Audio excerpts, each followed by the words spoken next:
Ya, selamat sore. Kembali saya di Solukar, ada di dalam podcast ke episode 9 ya, untuk channel saya, Service Excellence in Action. Nah, pada saat ini kami akan membahas tentang, saya kira cukup menarik untuk temanya, yaitu fungsi dan peran bisnis proses. Tetapi lebih istimewa lagi, kita sekarang mendapatkan tamu spesial untuk membahas tema ini bersama dengan Bapak Ferianto Ferdinand atau Bapak Ferianto Ferdinandus. Beliau adalah Chief Operating Officer dari The Master Aesthetic Clinic, begitu Pak. Ya, selamat sore Pak. Apa kabar Pak Ferry? Selamat sore Pak Diso. Senang Iya, bisa join di podcast malam ini ya Pak. iya. Terima kasih Pak atas kesediaannya Pak ya. Baik, kalau begitu mungkin silahkan boleh memperkenalkan diri atau aktivitasnya saat ini bagaimana Pak? Baik, terima kasih rekan-rekan dan Pak Diso kesempatan malam ini. Saya diundang di podcast malam ini. Nama saya Ferianto Ferdinandus Sinar Aladin. Saya saat ini menjabat sebagai COO di Dermaster Indonesia, yaitu PT Megah Estetika Perkasa. Ya, kalau teman-teman mengetahui tentang klinik estetik klinik, salah satunya adalah Dermaster Indonesia, dan ada juga klinik lainnya yaitu Derma Express, teman-teman. Begitu, Pak. Baik, terima kasih Pak Ferry. Kalau begitu kita langsung saja kepada topik ya Pak ya. Karena saya melihat memang namanya juga bisnis proses, Pak ya. Jadi ya memang ada Yes. tentu saja di setiap perusahaan ada fungsi dan perannya, Pak. Tapi yang menjadi Ya. penasaran di awal ini, Pak, sebenarnya kan ada bisnis, ada proses, Pak. Nah, sebenarnya kita akan Iya. melihat Benar. proses itu apa sih, Pak? Begitu, Pak. Jadi kan oh ya proses ya setiap orang kan sudah mengalami ya proses. Mungkin sederhananya Pak ya, kita bangun tidur, lalu aktivitas sarapan, berangkat bekerja, itu kan proses semua Pak. Nah, kalau dibawa ke perusahaan, nah Iya, benar. sebenarnya proses itu kalau kita definisikan sebenarnya apa itu Pak ya? Silakan Pak. Ya, baik Pak Diso. Jadi proses Iya, itu adalah kata-kata yang sangat familiar, gitu iya, ya. iya Jadi betul. setiap kehidupan kita ada proses di tempat dimanapun kita bekerja, beraktivitas, pasti ada satu proses. Jadi dalam pengertian umum, proses itu mengacu pada serangkaian langkah atau tindakan or action ya yang dilakukan untuk mencapai satu hasil atau tujuan tertentu. Nah, jadi ini melibatkan serangkaian aktivitas atau operasi ya, aktivitas operasi yang terurut, yang terstruktur ya, dan yang dilakukan dalam urutan tertentu untuk menyelesaikan tugas. Nah, seperti itu pengertian umumnya, Pak, proses tersebut Oh, ya. betul, betul. Jadi terstruktur ya, artinya ada urutan-urutan logiknya mungkin ya Pak ya, dalam prosesnya Benar, itu. Jadi benar, betul, benar, betul. Nah, jadi yang menarik Pak, ini berarti karena memang ini terstruktur, apalagi kalau dibawa ke konteks bisnis ya Pak ya, atau ke perusahaan, itu memang mungkin wajib hukumnya ya, artinya harus terstruktur begitu benar, Pak. Nah, jadi benar. berbicara proses kan kalau secara umum teorinya begitu Pak, berarti berkaitan dengan produk dan servis ya Pak ya.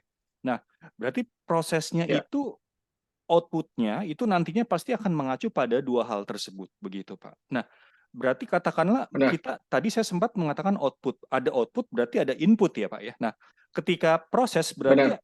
berarti di dalam proses itu pasti ada input yang masuk begitu ya Pak ya, untuk nanti diproses Benar. urutan-urutan logiknya dan proses itu pasti kan akan memberikan value ya Pak ya, nilai begitu Pak dalam tiap prosesnya. Yes, Nah, betul. yang menarik itu apakah benar ini mungkin opini saya dari sudut pandang Bapak memberikan value. Nah, kalaupun ini benar, bagaimana proses pengolahan value-nya di tiap proses sehingga menjadi suatu bisnis proses tadi, Pak? Oh ya, baik. Jadi kalau kita kembali tadi, ada serangkaian aktivitas itu ada langkah-langkahnya ya. Iya, Untuk mencapai tadi value yang dihasilkan itu ada satu langkah-langkahnya iya. ya. Jadi pertama adalah sebelum kita melakukan proses kita harus memahami tujuan tersebut ya. Hmm, Tujuan dari aktivitas tersebut apa? Ya, apa yang akan dicapai? Ya. Nah, jadi ini adalah langkah awal untuk memastikan bahwa proses memiliki arah yang jelas, gitu ya. Jadi kalau saya sebut adalah dalam satu proses itu Ya. nanti kita lihat langkah-langkahnya apa. Ya, Ya. langkah awalnya apa ya? Tujuannya apa dari aktivitas tersebut. Kemudian Ya. setelah kita mengetahui tujuannya, kita harus identify apa sih langkah-langkahnya, step-step apa yang harus dilakukan, gitu ya. Ya. Betul. Jadi ada tahapan, ada langkah-langkah untuk mencapai tujuan tersebut. Tidak bisa langsung lompat-lompat itu untuk menghasilkan output, tidak bisa melompat-lompat. Jadi ini harus Iya. ada step-stepnya, ada Iya. langkah-langkahnya, poin-poinnya yang harus diurutkan. Iya. Jadi harus mengikuti alur kerja, gitu ya. Jadi Iya. semuanya harus terstruktur mengikuti arus kerja, Iya. begitu Iya. ya. Dan setelah mengidentifikasi langkah-langkah tersebut, kita harus, ini yang penting, menentukan Iya. siapa penanggung jawabnya. Ya, jadi setiap Hmm. langkah itu dalam tahapan proses itu harus memiliki penanggung jawab. Ya, penanggung jawab ini harus jelas. Fungsi, peran, dan tanggung jawabnya harus jelas. Nah, ini bisa berupa individu atau tim atau satu departemen ya. Iya. Jadi individu-individu ini yang bertanggung jawab untuk menyelesaikan langkah-langkah tersebut, Iya. gitu ya.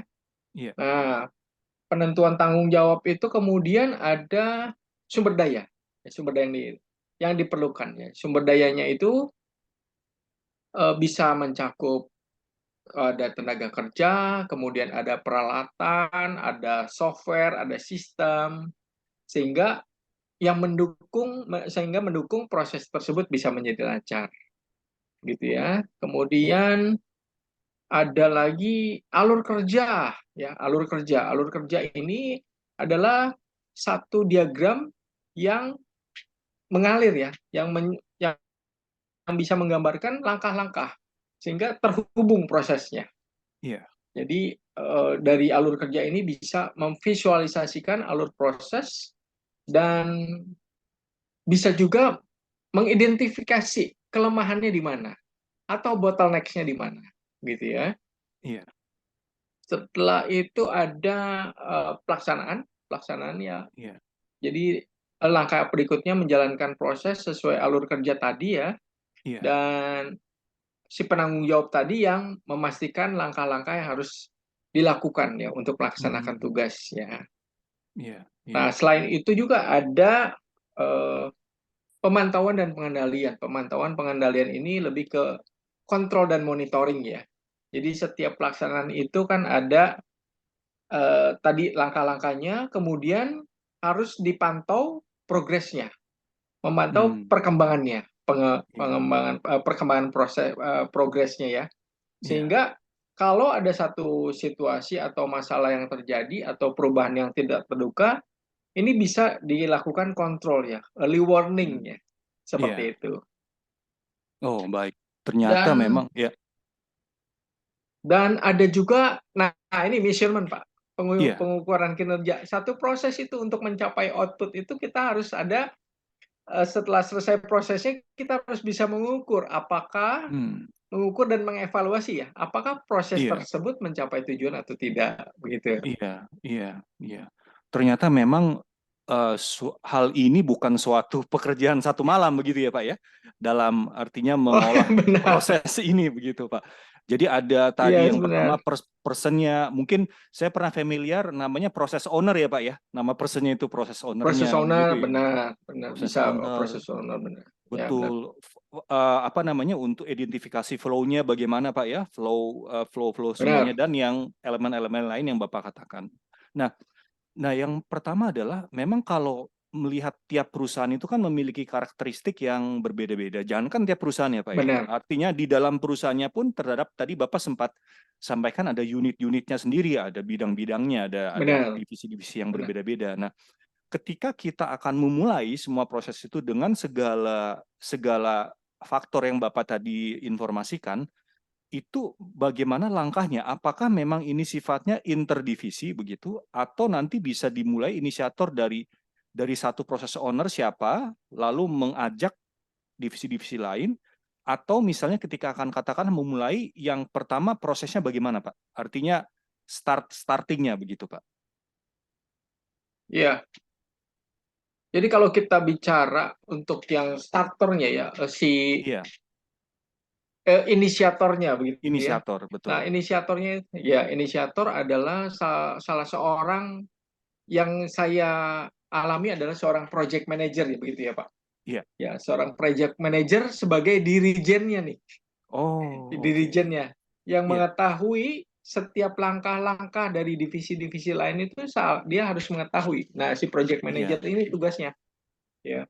Oke, oke. Selain project manager ada biasanya kalau di tempat saya dulu adalah project management office ya. Project management Iya, office inilah adalah satu orang yang iya, mengikuti proses dari awal hingga akhir, yang melakukan monitoring gitu ya. Nah, iya, dia bisa reportnya ke project manager atau ke project leader, sehingga betul. setiap aktivitas dari setiap divisi tadi atau bagian tertentu, departemen tertentu, dia mengetahuinya begitu, Pak.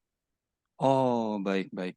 Jadi artinya ada inisiatornya memang ya Pak ya, dan ada Yes. inisiatornya. Setelah itu mungkin dia akan melakukan nanti raise isunya apa ya Pak ya? Nanti tentang isu yang akan dilakukan improvement mungkin apa, Hmm, dan setelah itu mungkin dia akan mungkin menginvite ya, mungkin manajer-manajer lainnya begitu yang mungkin hmm. berkaitan begitu ya Pak ya, dan mengkoordinasikan langkah-langkah tersebut Pak. Baik. Nah, sebelum sampai ke selanjutnya Pak, mengenai flow tersendiri nih Pak ya, flow-nya. Nah, sebaiknya memang kalau untuk melakukan flow, apa membuat flow begitu ya, khususnya flow tentang suatu prosesnya sendiri, itu kan kadang ada dua Pak, ada yang misalnya secara horizontal ya Pak ya, artinya flow Ya, dari desainnya, merancang flow-nya, atau secara vertikal begitu. Yang memang sempat pengalaman saya memang kebanyakan memang dia flow-nya. Artinya kalau misalnya membuat satu flow pekerjaan step prosesnya memang kebanyakan vertikal. Tapi apakah di horizontal atau vertikal itu sebenarnya tidak terlalu berpengaruh, ataukah sebenarnya flow untuk membuat suatu langkah itu yang idealnya seperti apa begitu, Pak? ya.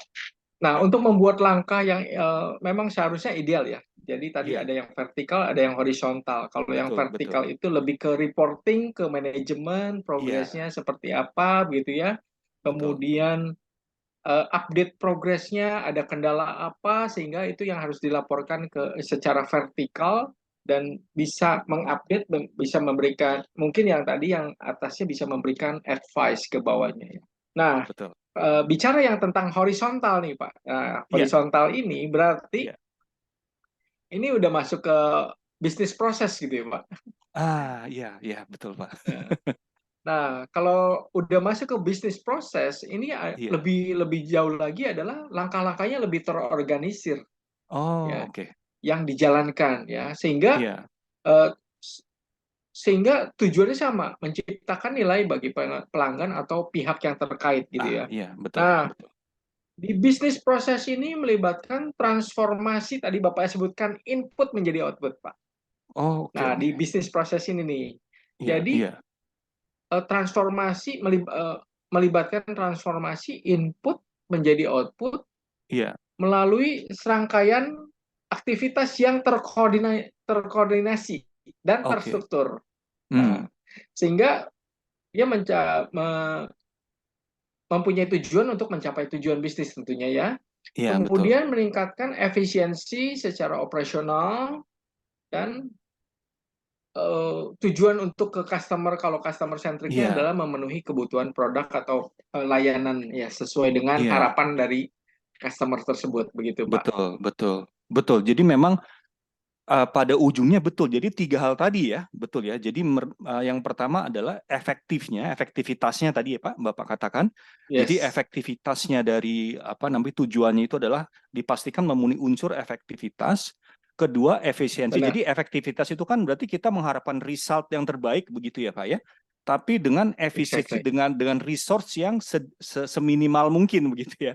Artinya seperti itu. Dan juga Iya, yang benar. terakhir adalah adaptif ya. Adaptif itu berarti kan sesuai Adaptif, benar dengan ya. customer requirement atau tidak Kebutuhan, begitu ya. Sesuai kebutuhan betul, customer atau kebutuhan tidak dan misalnya. harapan. kebutuhan dan harapan customer begitu Pak. Ini semakin menarik Pak. Tapi saya coba tarik ke belakang dulu Pak sedikit Pak ya, seperti yang tadi. Nah ini kan kalau bisnis proses secara umum kan ada dilihat dari sisi production begitu ya Pak ya. Dan yang kedua ada dari bisnis Benar. sendiri. Nah kalau bisnis proses yang production seperti yang umumnya saja itu kan banyak dipakai misalnya di manufaktur, pabrik begitu ya Pak ya. Pabrik atau yang manufaktur seperti berarti dia mengawasi proses dari secara teknis ya production-nya. Dan kalau yang bisnis prosesnya itu berarti menjadi support dari production-nya misalnya Pak. Mungkin karena kalau yang kalau Yes. saya koreksi saya salah Pak ya. Jadi kalau yang secara bisnis proses itu bisa macam-macam Pak ya. Tadi bisa di customer service, bisa di accounting, bisa di semua bidang begitu ya Pak ya. Nah Benar. menariknya karena memang pembahasan kita lebih masuk ke yang bisnis prosesnya, dan Bapak sudah tadi paparkan tadi bermacam-macam untuk ureanya tadi Pak. Nah sekarang kita langsung masuk ke dalam tools-nya ini Pak ya. Tools-nya yang digunakan ya. Hmm. Kalau misalnya tadi kan flow-nya sudah, nah tools-nya secara umum yang digunakan apa sih Pak begitu Pak? Dalam mungkin secara bisa artinya tadi 3 hal tadi efektif, efisien dan adaptif begitu Pak. Tools-nya begitu. Ya, oke. Toolsnya banyak sekali nih Pak Banyak yang sekali memang betul bisa betul. saya share. Banyak Tapi saya tapi hanya mungkin pakai yang umum beberapa, saja. Iya, betul. benar, beberapa yang menurut saya aplikatif dan bisa diimplementasi begitu ya. Iya, iya betul Nah, Pak. yang sepengetahuan saya adalah Iya, workflow ya, bikin workflow iya, modeling begitu. Jadi oke, biasa kita buat diagram atau iya, representasi visual dari alur kerja gitu ya. oke, iya, Jadi ini membantu memahami urutan langkah-langkah dan interaksi ya antar iya, elemen, antar divisi begitu. Jadi biasa kalau kita pakai post-it tuh Pak, betul, pakai post-it ditempel-tempel di dinding gitu ya. Setiap proses di setiap bagian kita tulis-tulis. Nah, itu biasanya iya. pakainya workflow modeling gitu ya. Oh, Jadi baik, semua visual alur kerja prosesnya bisa bisa kita tampilkan di situ ya, ditulis iya, tangan, kemudian jadilah satu workflow proses gitu ya. iya, Itu yang workflow modeling. Kemudian iya. ya kalau teman-teman tahu adalah pakai analisa SWOT ya, yang strength, Oswald, iya, weakness, opportunities, dan threats ya. Jadi iya, kalau yang analisis SWOT ini bisa membantu mengidentifikasi kekuatan, kelemahannya, iya, kemudian peluangnya di situ apa, kemudian ada ancaman prosesnya apa.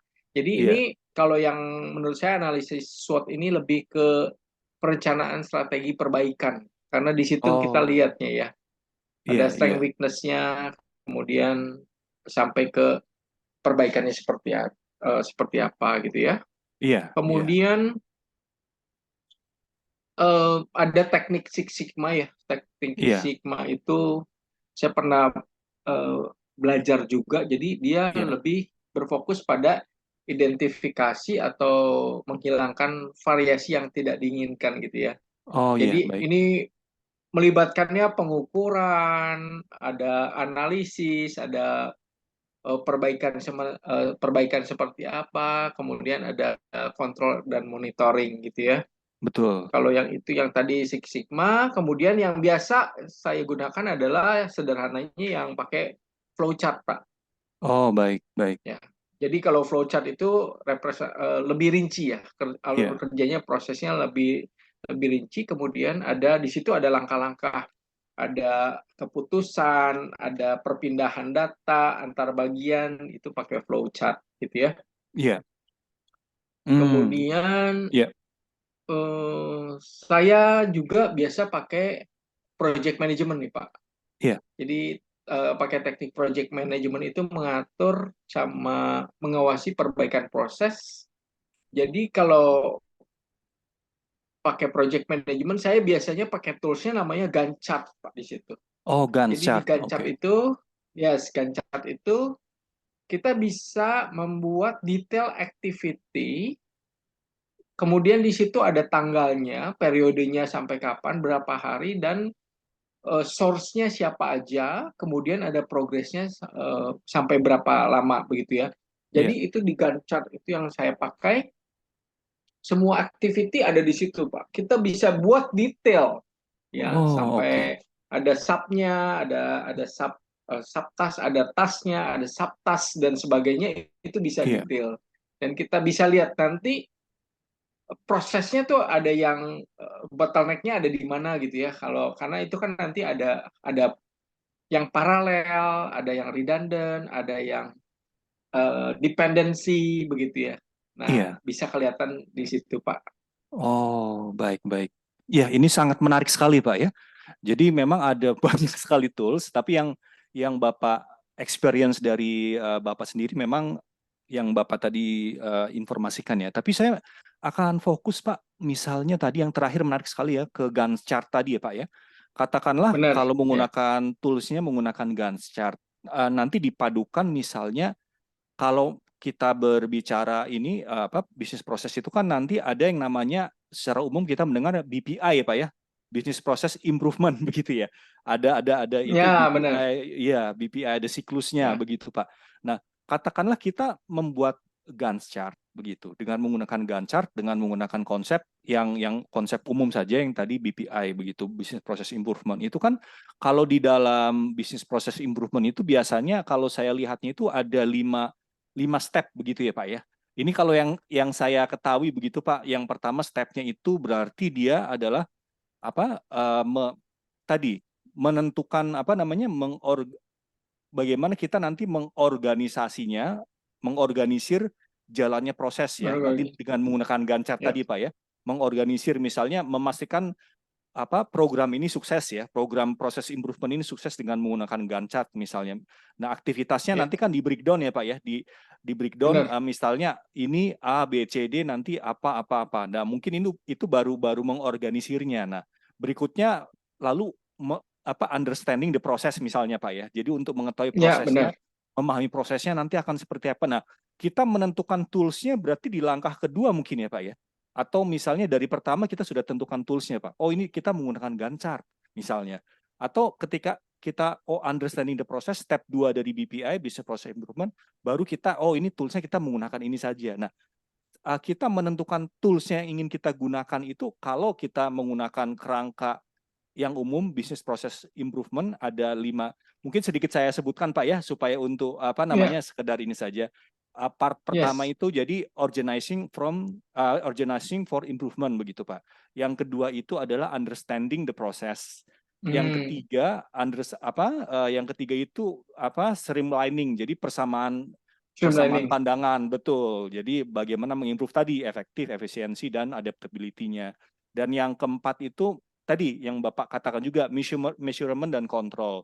Yang Measurement. kelima baru yang nanti topik terakhir kita akan bahas Pak, continuous improvement. Nah, ada 5 proses itu dalam BPI Pak. Nah, kita menentukan toolsnya itu di proses keberapa? Katakanlah kalau simpelnya kita menggunakan ini, misalnya begitu Pak. Ya, baik.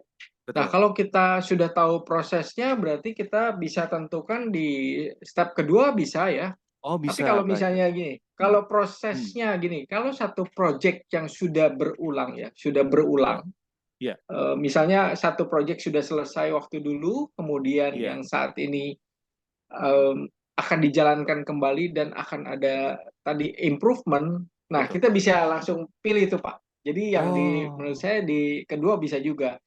Jadi oke. kalau tadinya misalnya yang pertama Gantt chart ya, kita Ya, project pertama pakai Gantt chart dan sudah ada betul. kita tinggal implementasi lagi, tapi Ya, ada satu lagi proses yang misalnya ada improvement, iya. ya Gantt chart is a Gantt chart ya, itu sebagai timeline, tapi bisa juga ada tambahan lagi, Pak, menurut saya ya. Oh, Jadi tadi fleksibel saja Pak ya. bisa, Jadi sesuai dengan di-adjust ya saja. Oke. benar. Tapi Iya. nanti dokumentasinya, nah ini Gantt Nah, chart. Tadi saya lupa mengatakan bahwa iya. terakhirnya dalam satu proses ini harus ada dokumentasi, Oh iya ya iya iya betul betul. dokumentasi. Tadi terakhir dokumentasi, Iya. karena kita banyak lupa dokumentasi begitu ya. Nah, Iya, dokumentasi itu itu. Betul betul, Pak. sangat penting. Kadang Bagaimana kita tercecer begitu ya, Pak mendokumen ya. Ada yang lupa ini. benar. Dan Iya. untuk dokumentasi ini yang pengalaman saya, jadi nanti tidak ada lagi istilah begini Pak, Iya. senioritas. Oh, Oh yang iya. dulu jadi misalnya kan ada satu tim baru, ada member baru atau tim project member baru, ya waktu dia menjalankan proses tidak ada dokumentasi, dia hanya menyampaikan secara lisan mungkin ya. Iya, Kerjakan aja seperti ini. Kenapa begini? Ya nggak tahu. Itu yang dulu gitu. iya, Karena tidak iya, ada iya, betul, betul. dokumentasinya.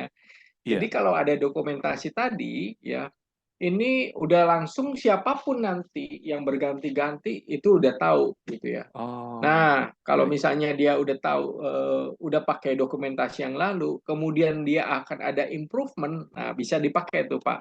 Mau Iya. tadinya saya nggak mau pakai Gantt chart, oke Gantt chart is dokumentasi yang lalu.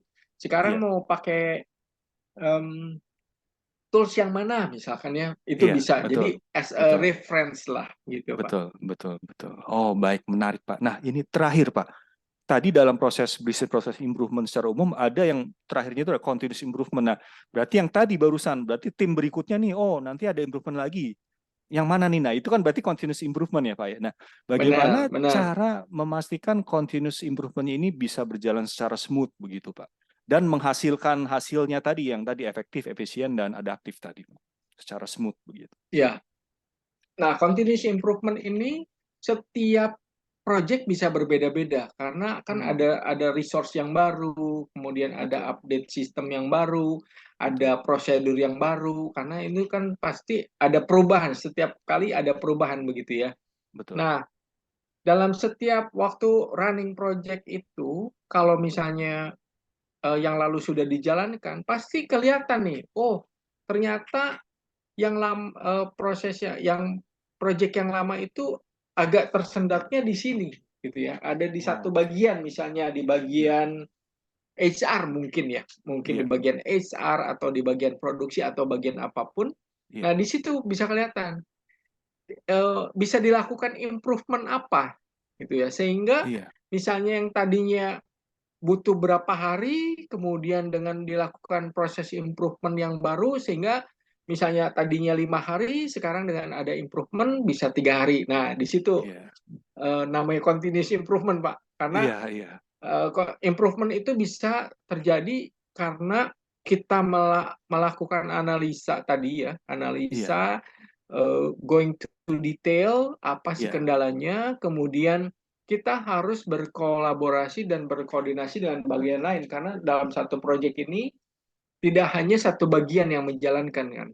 iya, iya. Nah, Baik. perlunya Hmm. koordinasi komunikasi dengan Oh, bagian lain dua. begitu, Pak. Koordinasi dan koordinasi tetap ya, apapun itu ya. Kolaborasi, Pak. Oh, Kalau 3C, 3C. kolaborasi lebih dekatnya. Oh, Iya, iya, iya, iya. Baik, Pak, kalau begitu sebagai kesimpulan dan penutup bagaimana ini, Pak Ferianto, tentang topik ini, Pak? iya. Jadi setiap proses itu ya, Iya, setiap proses itu pasti akan menghasilkan sesuatu tujuan ya. Kita iya, melakukan proses untuk mencapai satu tujuan dan hasil tertentu iya, ya. Dan ini akan berimpact ya pada bisnis atau pada apapun yang kita kerjakan ya. Tujuannya itu sehingga ingin tercapai begitu ya. Jadi kita perlukan satu langkah-langkah ya yang mengerti tentang bisnis proses ini dari end to end ya, oh, end to end ini sehingga eh, kegiatannya itu lebih aktivitasnya itu lebih terstruktur dan terukur ya karena adanya tadi koordinasi kolaborasi sehingga semuanya sama-sama mencapai tujuan seperti itu Pak. baik, kalau begitu luar biasa paparan dari Bapak Ferianto tentang bisnis proses ya saat ini. Kalau begitu saya ucapkan terima kasih banyak Pak ya untuk insight-nya begitu. Sukses untuk Pak Ferianto dan untuk The Master Clinic Indonesia Pak ya. Semoga nanti di kedepannya Terima kita bisa kasih. bertemu kembali Pak di podcast edisi selanjutnya begitu. Terima kasih Baik, Pak Ferianto. terima kasih Selamat Pak sore Diso. Pak. Sukses Pak. Selamat sore, terima Selamat sore. kasih. Terima kasih.